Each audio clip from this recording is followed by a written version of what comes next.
What is up, guys, and welcome back. Today I have a really exciting bike that we're going to ride today, and it is the KLR650. This is something that sits in an interesting spot in the motorcycle realm. This one would be an adventure motorcycle, and in fact this is the actual adventure package for this bike. So today what we're going to do is we're going to take this thing out on some back roads. We're going to have to take this thing off-road.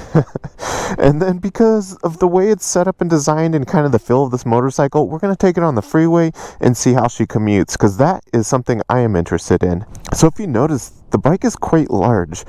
It is a very girthy motorcycle. Now, this isn't the first adventure bike I've gotten to ride. I have rode the Tenere 700 and the BMW 850, which were both very good motorcycles. This one I think is really cool just simply because of the price point and what you get out of it at its price point. So let's give her a quick startup. We do not have much on this dashboard here.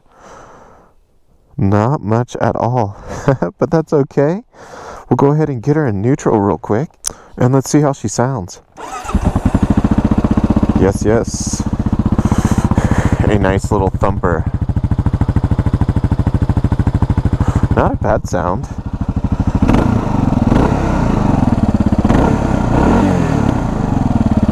I don't think that sounds bad at all. So the first thing to talk about, I think, is ergonomics. This is unbelievably comfortable. This position I'm sitting in right now, where my feet are, fantastic. The handlebars are, well, they're actually quite monstrous, and I'm not sure I'm in love with that yet. But let's face it, most people are going to put some kind of pro taper bars or some kind of aftermarket bar. Where my feet are actually sitting is in a pretty good position. It's kind of like right below my ass. It definitely makes it feel pretty good for just standing up on. These whole weird little rubber pads that are on it, you can actually see it moving when I put a little extra pressure on it. That part's kind of strange, honestly. I think you want to put some kind of like dirt bike styled pegs on this motorcycle, I think. This seat is really cool because of the way it's designed. Like, it's fairly narrow on the inside, so if you get up on the bike, you know, the tank's a little wide, but it's not bad. And the fact that the seat is so narrow, it kind of provides a little bit of movement if you want. Or if you just sit back on this thing, that part is, I mean, it's nice and wide back here. To talk about the engine of this bike, it is a single-cylinder thumper. It potentially is quite a vibey motorcycle. Now we're at 56 miles an hour. It's not that bad, but it's definitely there. It has definitely got some vibrations going on. For a bike like this, to me, what's more important is torque, and this thing has plenty of it. But the top end is, it's not there, guys. There's no top end there. The tires probably play a factor in some of the vibrations in the motorcycle as well. We are on slight knobbies, so I can't say that they're bad. I don't know their longevity, but I could only assume a little bit better tire could help us on road a little bit if that's what we are looking for, you know, depending on which way you want to go with the motorcycle. Another key thing to note on this motorcycle, which I think is unbelievably cool, is the fact that it has 6.1 gallons of fuel. That's insane. We could go we could damn near go 300 miles on this thing. It gets like 55 miles per gallon, 6.1 gallons. That is a ton of fuel. And can you really beat the price of these things? Holy crap. Like, I don't know if the adventure model is worth buying or not, or just buying the base one. Like, you know, we're going to buy these lower crash guards. We're going to buy the upper crash guards. We're probably going to buy those lights, similar lights. You know, we're going to want to buy some kind of bags, and that means you're going to have to buy some kind of rack to install. So that's going to cost you even more money. The rack, the bags, all that. And you get all that with this. Now, I would be a little bit kind of cautious with the bags, because I think if we were to take this thing truly off-road, I don't think it's ready, even in its adventure setup. Like, if you were to drop it, the fairings aren't that well protected, and these bags, like these hard bags, are nice, but I don't think they're going to withstand the weight of this bike, you know, hitting the ground. I think you're just going to bust these bags open. So I think that these bags are awesome for like commuting. And what makes it even cooler is the fact that it's like a one-key system. All you need is this one key to unlock or lock the bike, the bags, the toolkit. Like that to me is really cool. But so far, back roads, 60-ish miles an hour. She's not very vibey. She's very comfortable. Like, this is freaking fantastic. I like it. Got that smile upon my face, 'cause there's excitement in the chase. This I know. Well, I think we found our adventure road. So this is the kind of crap I feel this bike is for. Like, you wouldn't even want to drive your car back here. I definitely wouldn't ride my R7 back. Oh, look at the Bobcat. That was cool. Yeah, that was a good sized Bobcat. Alright, standing up on the bike. Okay, this doesn't feel bad. The handlebars are a little low. I kind of would like them a little bit higher, but this isn't bad. I could do this. Like, be able to shove your ass back a little bit. Yeah, alright. Sliding that rear end feels pretty good. Even just sitting down, like collecting some of these bumps, like the suspension feels pretty nice. So we'll stand up for this guy. Oh yeah, that didn't feel bad at all. Just kind of mobbed right over it. If you can't tell, I'm super excited. This is so friggin' rad to be able to just have a motorcycle to go do all of this kind of, you know, do whatever the hell you want with. And to have the fuel range to go do it. That's freaking rad. Oh, there we go. There's a good test of some... Oh, here's sand. Oh yeah, that is freaking super soft. It's actually handling it pretty well though. Nice. Yeah, she goes pretty good, guys. I mean, just first gear lugging, standing up. It's fairly easy to tame, and some of this is pretty soft.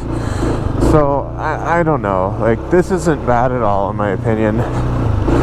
For what the bike is and how heavy it is and how like low end the suspension is, I think this is more than acceptable for, you know, some light off-road duty. It's great. And not having ABS, I think that's one thing that is really a big deal with this bike, due to the fact that you cannot shut the ABS off on this bike if you buy the ABS version. To me, not being able to shut off the ABS is that's not cool. I will be the first guy to tell you that you should have ABS on all your bikes, because it's just simply safer. It really truly is. If you want to have some fun off-road and slide that tire around, have a little bit of better and more control over your braking on the dirt, you can't have that ABS. Now, you could just pull the fuse out of it or create your own switch of some sort that you could wire in and maybe put on the handlebar, where you could just, you know, shut off the ABS. You know, maybe that's a thought. It is a $300 more to have ABS from my understanding. So I think if you're a beginner, and or maybe this is the extent of the riding you're going to do, kind of what we're doing today. But if you're going to get a little bit crazier, some kind of steeper stuff, I would not want to be fighting ABS going down some steep ass road that I can't, you know, slide and transition my tire as needed. Nice.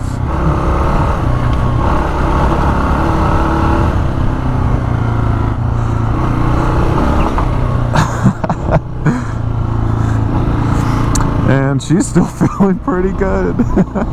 I'm super excited. Now what we need to do, guys, we need to get this thing on the freeway. We need to see how she's gonna roll. Can we commute in this thing is the next question, guys. So I'll see you when we get to the freeway.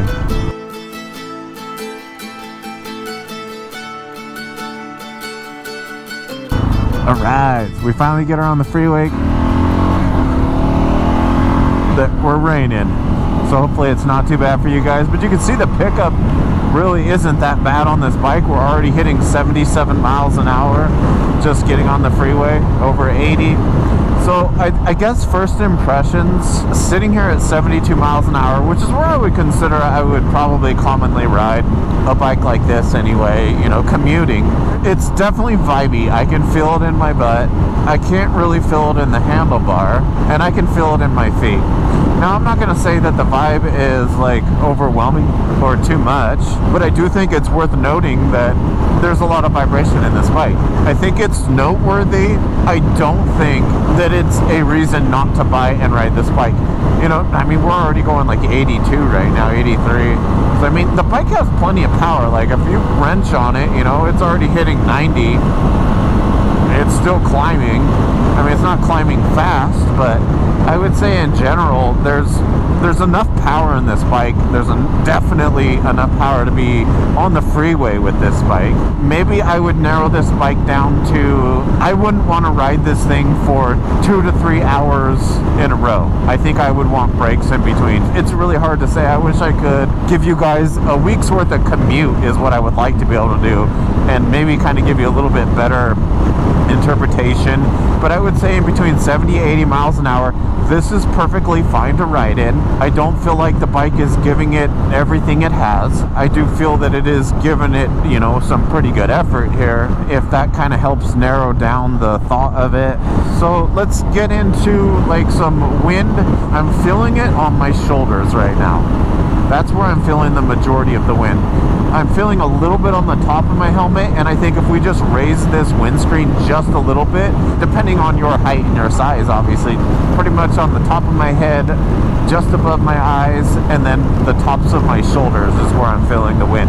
My hands inside here, I mean, it's a good representation of how well these handguards work, I think, is that it's raining really good and my hands are dry, which is also goes to show that like the wind alone with these handguards, you know, they may kind of be cheap, but like they are doing a really good job. Due to the size of these fairings, like I'm really getting a serious amount of wind protection. I feel like I'm in kind of a little bubble, and that is really cool to me. So for commuting and freeway riding, this is pretty damn good. In this short period of time that I've been doing this, I've already forgotten that it's vibey. Could you imagine if you were on a Harley right now? Have you ridden a Harley before? Now those are vibey motorcycles. This pretty much feels like a Harley. And it's not that bad, it really isn't. I could ride this for hours, and honestly I have today. I've rode this thing for hours, like 3 hours today. So, is it a good freeway commuter? I'm giving it the yes.